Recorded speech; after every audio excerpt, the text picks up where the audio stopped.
There is an amazing study from 2021, the Journal of Psychiatric something or other. It's easily found online, and it talks about an observational study looking at the Shipibo ayahuasca ceremony tradition.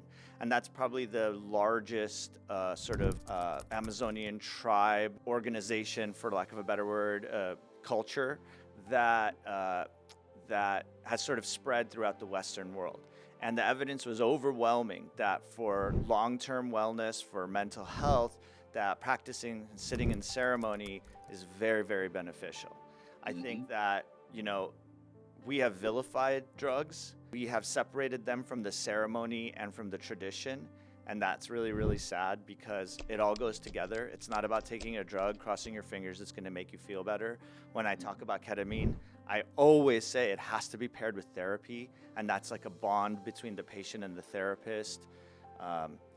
Sitting in ceremony is a bond between the altar, the facilitators, the people guiding you. The music is a critical part of it. You were talking about sound and light. Of course, using light and sound to help connect with the spirit and help control your emotions. It's a critical part of it. It's not necessarily the substance, whichever substance, ibogaine, whatever. There's so many of them, right?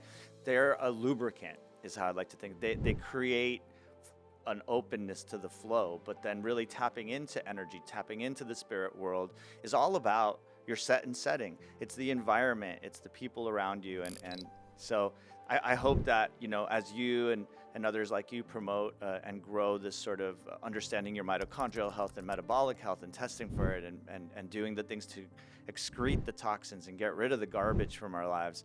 I think others are doing amazing work to bring spirituality back into healthcare and show people that drugs are not a scary thing.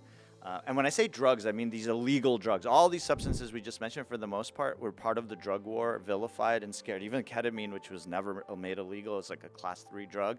And they made up this thing called the K-hole, and people were scared of it for decades. And now that we have a terrible mental health epidemic, people are opening up, and you have the VA doing studies on these drugs, and thank God for that. So I think that's also kind of the future, is bringing spirituality back into medicine.